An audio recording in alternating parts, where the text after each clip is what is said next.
This is going to be your guide to gear and gear enchantment in Hogwarts Legacy. So as you pick up different pieces of gear, you're going to notice there's trait slots and upgrade slots, but you don't know how to apply them. For that, you're going to need a loom. So conjuration spell, and then you go to utility, and the loom will be right here. If you haven't unlocked it, it means you're not far enough in the main story. So it's going to be a quest that's like the elf, the Nab-Sack, and the loom. That's going to unlock beast taming, and then that's going to be how you unlock enchanting. It all comes with one, but you need to make it far enough in the story, and then it eventually becomes available to you through a deep questline.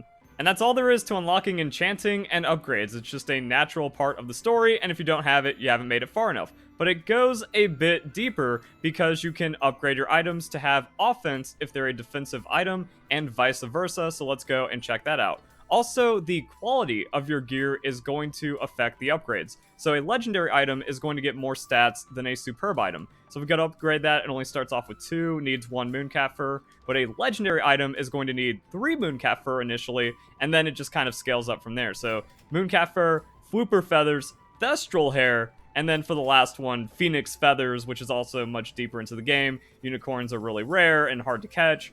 But you can get a lot of stats onto your equipment that way. So really you want to be saving your upgrades for the best gear you have, which is generally going to be legendary. Now, if you don't have all of these beasts or you want to know how to get them, I've done a guide on that. Check it out in the description or on my channel. I also have a playlist, so however you prefer to find someone's content, go and do that. And it keeps on getting deeper. So base offensive items are going to have different upgrades than base defensive items. So let's go and check that out. Now we need Jobberknoll feathers, Niffler fur, toad warts, and then this is also where the Graphorn horn comes into play. Now, it does take a decent amount of resources, especially if you're upgrading 6 different pieces of gear, but as you see, I also have a lot of resources, and that's because every time I come back to my room of requirement to do my basic upkeep pretty much every hour, I just go into my vivarium, and then I take care of my animals, and I harvest their resources.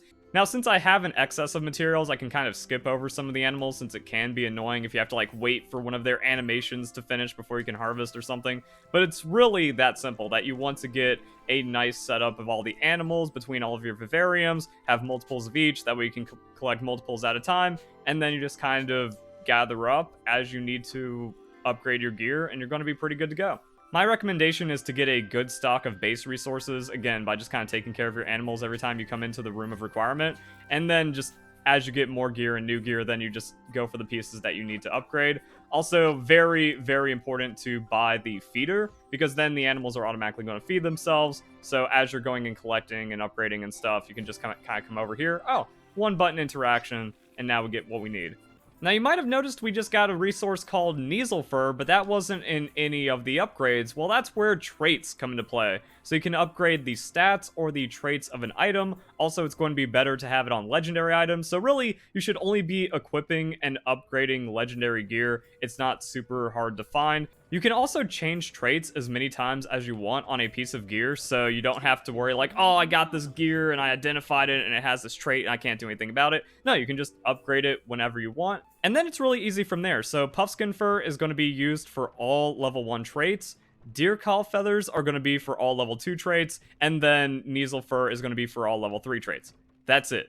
Nothing crazy, nothing fancy. If you have a lot of it, you can just swap it out as much as you need. Now, as for what traits are best, I'm going to be doing a combat guide later today, so like, comment, subscribe, notification bell, share, remind your carrier pigeon, and all of that fun YouTube stuff. But let's talk about how you actually get the traits. The game tells you how to get traits, but if you weren't paying attention, all you need to do is clear out camps. So you can find camps with this symbol on the map, and if you've already cleared it out and collected the chest and the trait inside, then it has a check mark, which means you don't have to like backtrack or worry about which ones you've done. So let's head on over to this one. Now, it really is as simple as going to the camp and then taking out all the enemies inside. So let's go and do that. I don't even know if this troll is a part of that, but it's a troll, so you might as well just take care of it while you can. Also, you get loot, so you can. This is also a way to find legendary gear, gear upgrades, and fun stuff like that. Ooh, all kinds of big boys in here. Alright, keep going.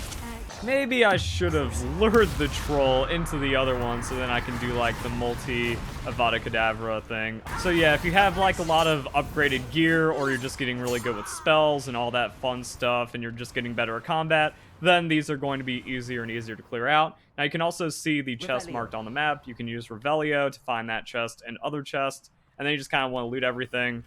And there you go. That is how you get the traits.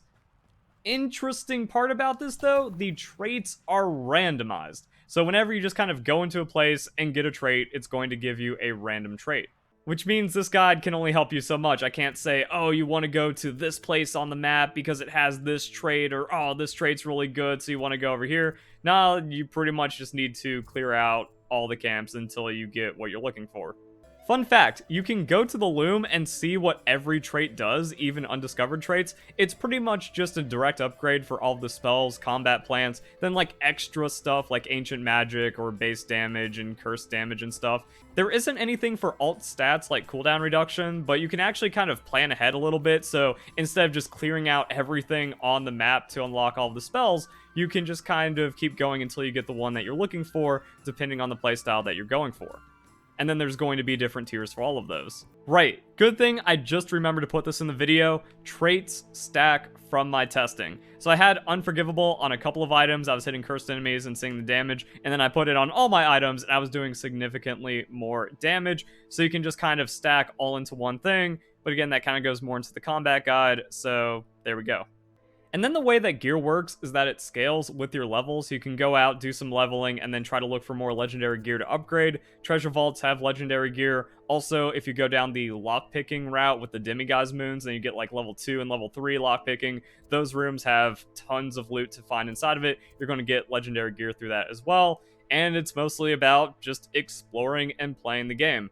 I don't think I'm forgetting anything, so if you have any extra tips or tricks about gear and gear upgrades, please comment them down below. I think a lot of it just comes down to game familiarity, that the more of the map you've explored, the easier it is to find camps. Also, if you just kind of unlocked everything for the fast travel, you can bounce around the map to all of the locations you haven't visited, and then it just kind of keeps on snowballing from there.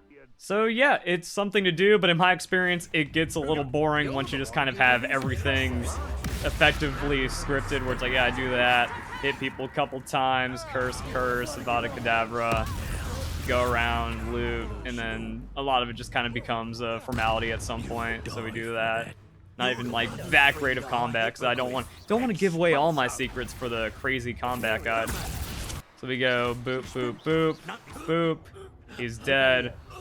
Check for the map, it's in here, it's always in the ornate chest, because that's like where you find the collectibles and stuff. Concentration 3 though, that's good. That's just all spell damage up. Nice. So much like everything else in Hogwarts Legacy, gear upgrades are very simple. There's just a few very basic ways that it interacts, but to get to that point, you have to either have the knowledge of its existence, or you need to make it far enough into the story to actually learn how it works. Once you do, then it becomes pretty simple and straightforward. So if you guys enjoyed the video, hope you all have a nice day. Thank you very much for watching.